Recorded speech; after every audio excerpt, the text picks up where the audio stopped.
M high classes में आपका फिर से स्वागत है। सभी बच्चों को नमस्कार। आज हम अ, 8वां चैप्टर हितम मनोहारी च दुर्लभम वचः, इस चैप्टर को हिंदी भाषा सरल हिंदी के माध्यम से समझने का प्रयास करेंगे। इसका मतलब होता है हितम मनोहारी, जो मन को अच्छे लगने वाले हैं और अपने लिए हितकारी हैं, ऐसे वचन आज के समय में दुर्लभ हैं। यानी जो आपकी मंगल कामना करते हो और जो मन को भी अच्छे लगने वाले हो, वो वचन आज के समय में दुर्लभ है, यानी कठिन है, मिलना कठिन है। इसका हम सरल हिंदी माध्यम भाषा के माध्यम से इसका अनुवाद करेंगे। ये आपका चैप्टर स्टार्ट होता है यहाँ से। कुछ बच्चे हैं, अध्यापक है, इसकी प्रस्तावना है, चित्र के माध्यम से बहुत ही अच्छी तरीके से इसमें समझाई गई है। हितम मनोहारी च दुर्लभम वचः, यानी जो आपके लिए हितकारी हो, कल्याणकारी हो और आपके मन को अच्छे लगने वाले हो, ऐसे वचन आज के समय में दुर्लभ है। अब इसमें देखो, बच्चे हैं वो अपने अध्यापक से सवाल कर रहे हैं। आचार्य अध्यय मम माता माम एकाम सुक्ति पठितवती सत्यम वद धर्मम चर इति। हे गुरुदेव, आज मेरी माताजी के द्वारा, अध्यय यानी आज, मम माता यानी मेरी माताजी के द्वारा, माम एकाम सुक्ति पाठितवती, मेरे को एक सुक्ति पढ़ाई गई। असत्यम वद धर्मम चर, यानी सत्यम वद का मतलब सच बोलिए, धर्मम चर और धर्म का आचरण करना है।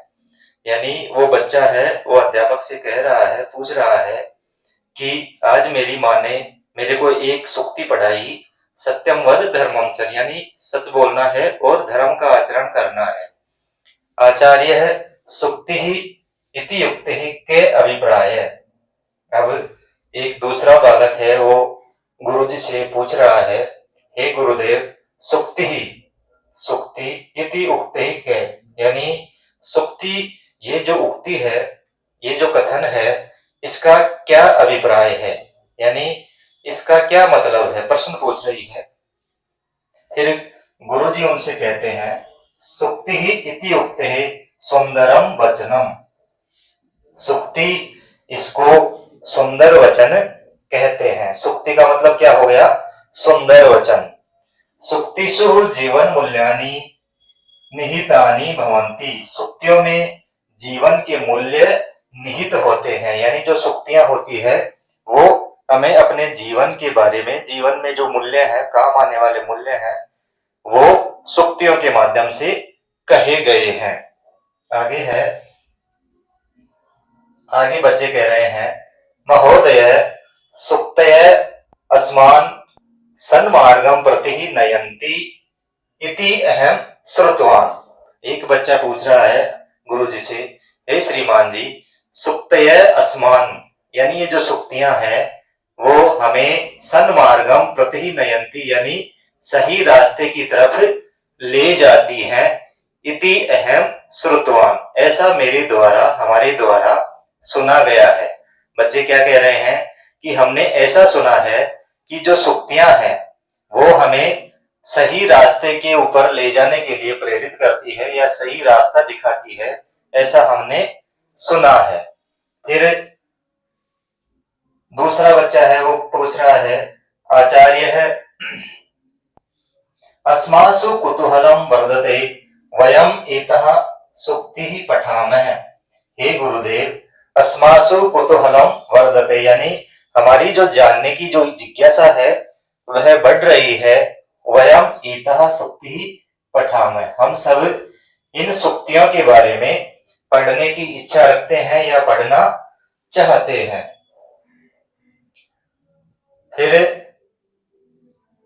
गुरुजी उनसे कहते हैं, सत्यम सुक्तयः जीवने अस्माकं मार्गदर्शनम कुर्वन्ति। सच कह रहे हो, ये जो सुक्तियां हैं जीवने अस्माकम, यानी हमारे जीवन में मार्गदर्शनम कुर्वन्ति, मार्गदर्शन करती है, या हमें ये जो सुक्तियां हैं हमें जीवन में सही रास्ता दिखाती है। संस्कृत इतिहासे सुक्तीनाम भंडागार अस्ति।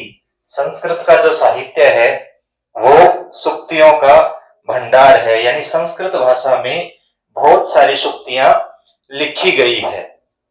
फिर अध्यापक और कहते हैं, न केवलम पठामः अपितु स्मरामः।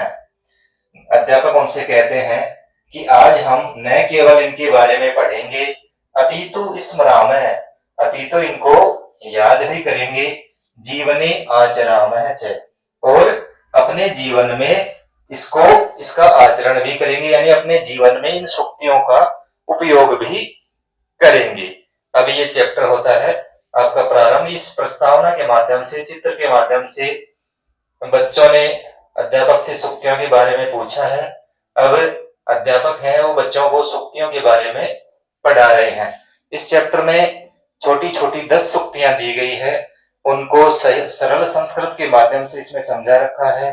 पदच्छेद, अन्वय और भावार्थ इसका दे रखा है। इसमें देखो पदच्छेद कर रखा है सुक्तियों का, इसका अन्वय कर रखा है और सरल संस्कृत में इसको बताया गया है, इसमें लिखा गया है। पहली सुक्ति है, माता भूमि पुत्रो अहम पृथ्व्याम पृथ्वीया। माता भूमि, भूमि यानी पृथ्वी, माता यानी माता है, अहम यानी हमारी, हम सब की, हम सब, पुत्रो यानी पुत्र, पृथ्वी यानी पृथ्वी की, यानी इसकी पदच्छेद कर रखे हैं, माता भूमि पुत्र अहम पृथ्वी, यानी ये जो पृथ्वी है, ये जो पृथ्वी है हमारी माता है और हम सभी इसकी संतान है। सारे जो है पृथ्वी पर निवास करने वाले प्राणी हैं, सभी इस पृथ्वी की संतान है। इसका अन्वय यानी इनको क्रम से लिखा है, भूमि माता अस्ति, अहम पृथ्वी पुत्र है अस्मि। अब इसका सरल संस्कृत में इसका भावार्थ दे रखा है, पृथ्वी अस्मान माता इव लालयति पालयति च। पृथ्वी हमारी माता के समान हमारा लालन और पालन करती है, मतलब पृथ्वी है जो हमारी माँ के समान हमारा पालन पोषण करती है। अतः भूमि ही अस्माकं सर्वेषां माता अस्ति। अतः ये जो पृथ्वी है हम सभी की माता है। वयम सर्वे अस्याः पृथ्व्या संताना स्मः। हम सब इस पृथ्वी की संतान है। ईशः सर्वदा पूज्य अस्ति। ये हमारे लिए हमेशा पूजनीय है। पृथ्वी हमारे लिए हमेशा पूजनीय है, हमें इसकी रक्षा भी करनी है, ये हमें हमारे लिए पूजनीय है। आगे है दूसरी सुक्ति है,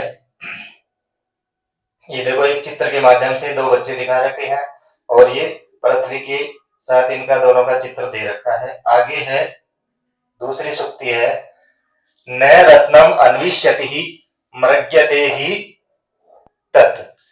न रत्नम अन्विष्यति, ये देखो इसका अन्वय कर रखा है, रत्नम न अन्विष्यति, इसका पदच्छेद कर रखा है, न रत्नम अन्विष्यति मृग्यते ही तत्। मृग्यते का मतलब होता है खोजना, किसी का अन्वेषण करना, किसी को ढूंढना। न रत्नम, रत्नम न यानी रत्न नहीं, अन्विष्यति यानी खोजते हैं, तत् मृग्यते ही, उसको हमारे द्वारा ही खोजा जाता है। मतलब क्या है इसका कि जो रत्न है, आभूषण है, वो अपने को खुद नहीं खोजते हैं बल्कि वो हमारे द्वारा ही खोजे जाते हैं। अब इसका सरल संस्कृत में भावार्थ दे रखा है, हीरकादीनि रत्नानि ग्राहकस्य अन्वेषणं न कुर्वन्ति।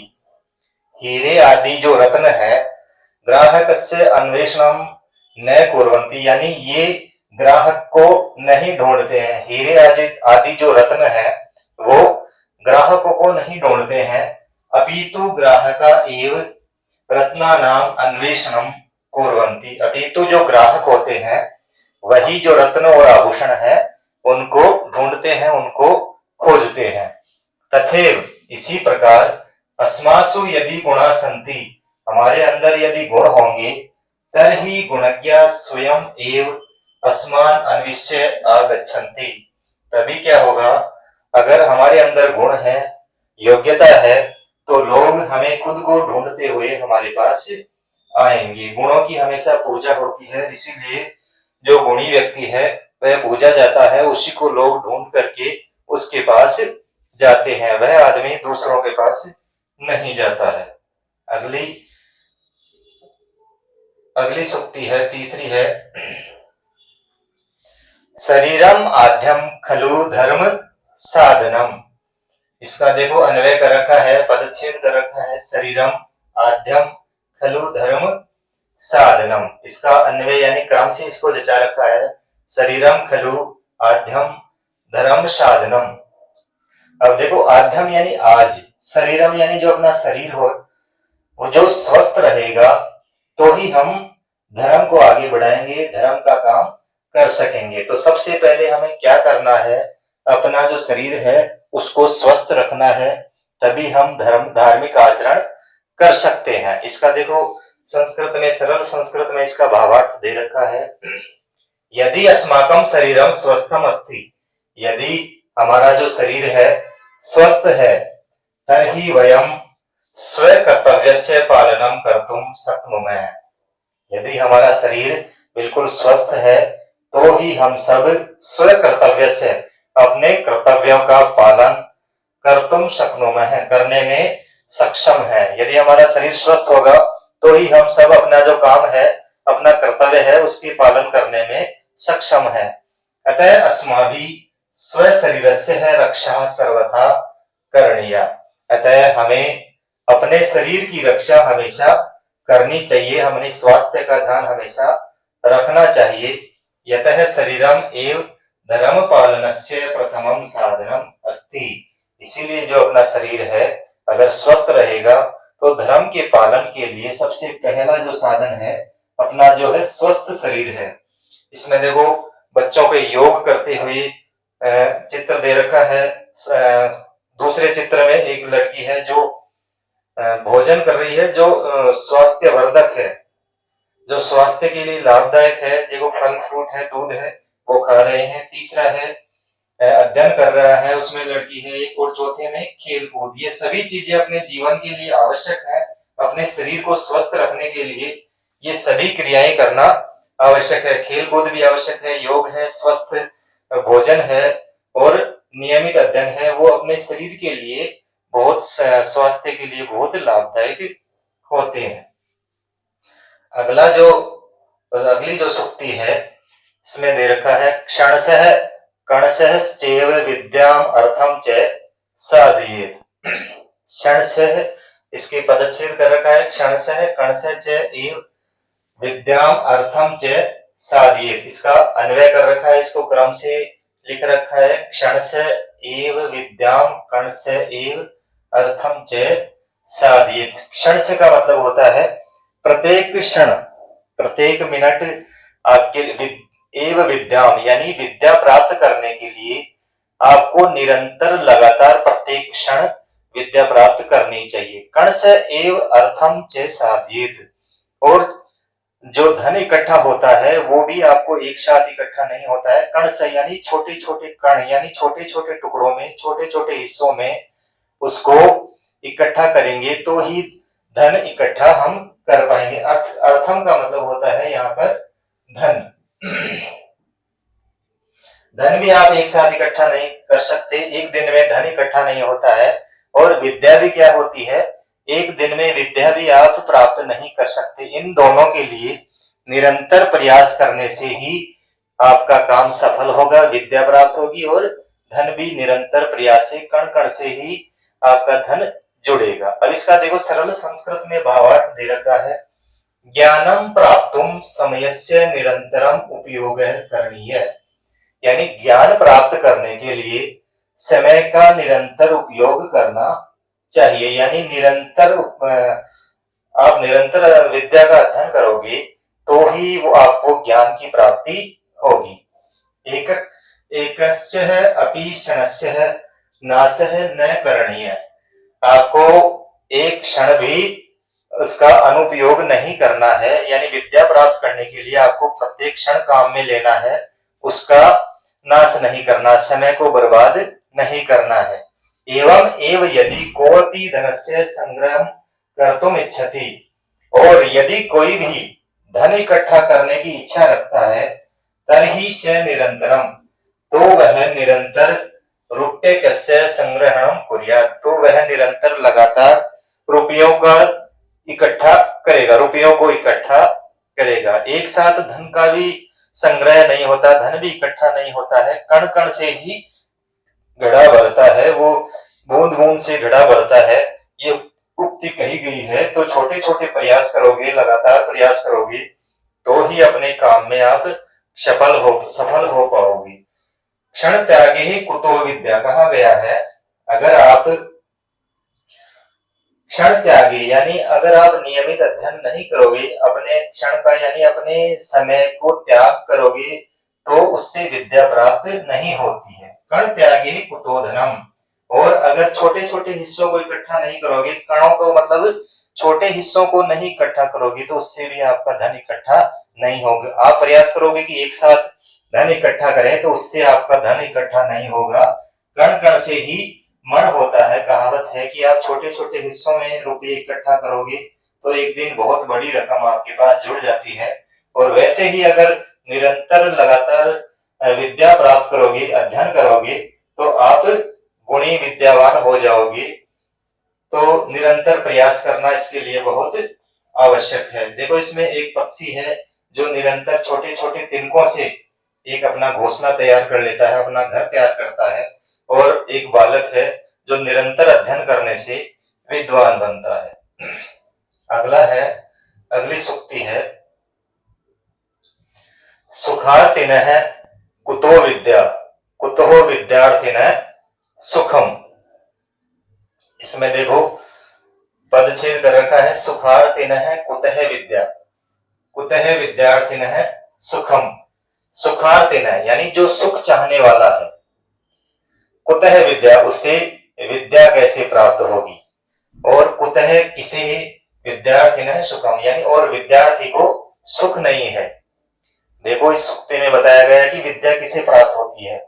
जो सुख चाहने की इच्छा रखता है, जो आलसी रहता है, प्रयास नहीं करता है, उसे विद्या प्राप्त नहीं होती है। और जो विद्यार्थी है, विद्या प्राप्त करना चाहता है, विद्यार्थी है, उसके पास सुख नहीं होगा। जब तक वो विद्या प्राप्त करेगा तो उसे निरंतर प्रयास, विद्या के प्रति ही लगातार प्रयास करना है, उसको सुख नहीं मिलेगा, उसे लगातार प्रयास करते रहना है। अगर आप अपने जीवन में आलस और सुख का देखोगे तो आपको विद्या प्राप्त नहीं होगी। इसका अन्वय दे रखा है क्रम से, इसको सुखार्थी ने विद्या कुतः यानी सुखार्थी को, जो सुख चाहने वाले हैं, उसको विद्या कहाँ है, और विद्यार्थी ने सुखम कुतः और विद्यार्थी के लिए सुख कहाँ है, उसे सुख नहीं मिलेगा जब तक वह विद्या प्राप्त करेगा। अब इसका भावार्थ है, सरल संस्कृत में इसको समझाया गया है, यह सदैव सुखम इच्छति यानी जो हमेशा सुख चाहता है, परिश्रमम न करोति प्रयास नहीं करता है, मेहनत नहीं करता है, अलसः अस्ति और जो आलसी है, स कथम विद्याम प्राप्तुम शक्नोति वह विद्या कैसे प्राप्त कर सकता है, यानी उसको विद्या नहीं प्राप्त हो सकती। अतः यह ज्ञानम लब्धुम इच्छति जो ज्ञान प्राप्त करने की इच्छा रखता है, सह आलस्यम सुखम च वह आलस और सुख को त्यक्त्वा निरंतरम विद्या अर्जनम कुर्यात्। जो अगर ज्ञान प्राप्त करना चाहता है वह आलस को और सुख को त्याग कर निरंतर यानी लगातार विद्या प्राप्त करता है। निरंतर, ये देखो इसमें चित्र में देखो एक बच्ची है वो निरंतर पढ़ रही है, दूसरा एक बालक है वह उसी समय विश्राम कर रहा है। तो जो आलसी होगा, विश्राम करेगा, उसके लिए विद्या नहीं है। जो निरंतर प्रयास करेगा, मेहनत करेगा, आलस और सुख का त्याग करेगा, वह ही विद्या प्राप्त करेगा।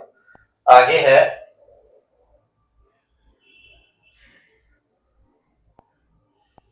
गुणः पूजा स्थानम गुणीषु न च लिंगम न च वय। छठी सूक्ति है, इसमें गुणों के महत्व के बारे में कहा गया है कि गुण जो होते हैं वह लिंग और वय, लिंग का मतलब होता है चाहे यह पुल्लिंग हो, स्त्रीलिंग हो, महिला हो या पुरुष हो, उसकी उम्र क्या है उसके लिए कोई मायना नहीं रखते हैं। तो इसका देखो पदच्छेद कर रखा है, गुणः पूजा स्थानम गुणीषु न च लिंगम न च वय। इसका अन्वय है, इसको क्रम से लिख रखा है, गुणीषु गुणा एव पूजा स्थानम भवन्ति।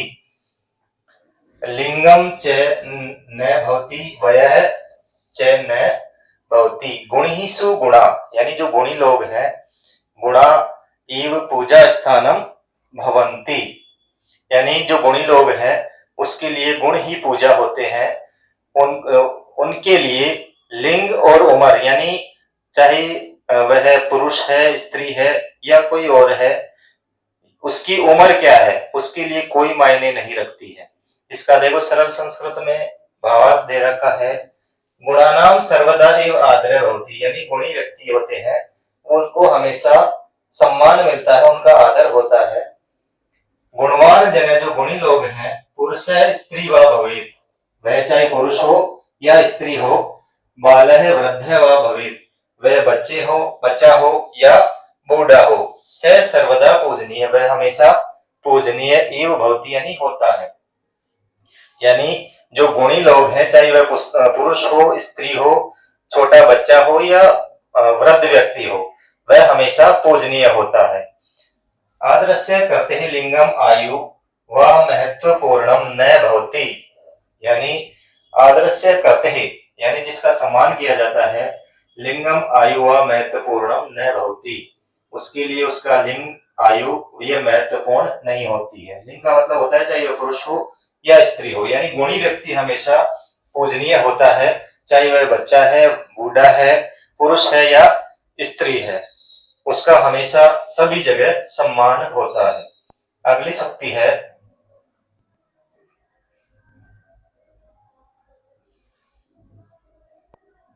मां ब्रूहि दीनम वचः। मां यानी मत, ब्रूहि यानी बोलना है, दीनम यानी जो बुरे वाक्य हैं वो वचन है, नहीं बोलने हैं।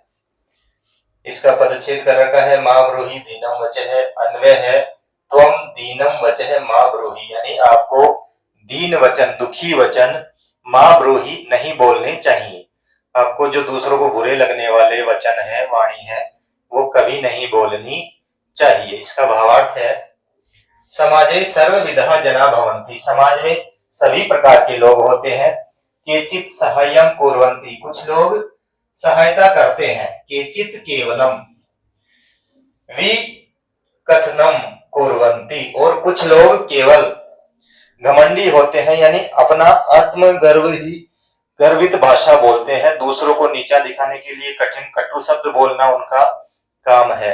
अतः स्वाभिमानी जन यस्य कस्यापि पुरतः सहायस्य याचना न कुर्यात्, इसीलिए जो स्वाभिमानी लोग हैं वो किसी के सामने कभी भी सहायता के लिए भीख नहीं मांगते हैं, याचना नहीं करते हैं। यानी जो साहसी लोग होते हैं, जो सज्जन लोग होते हैं, वो कभी भी दूसरे की से सहायता की भीख नहीं मांगते हैं, वो अपना काम खुद करते हैं, चाहे उनके सामने कितनी कठिनाई हो, कितनी परेशानी हो।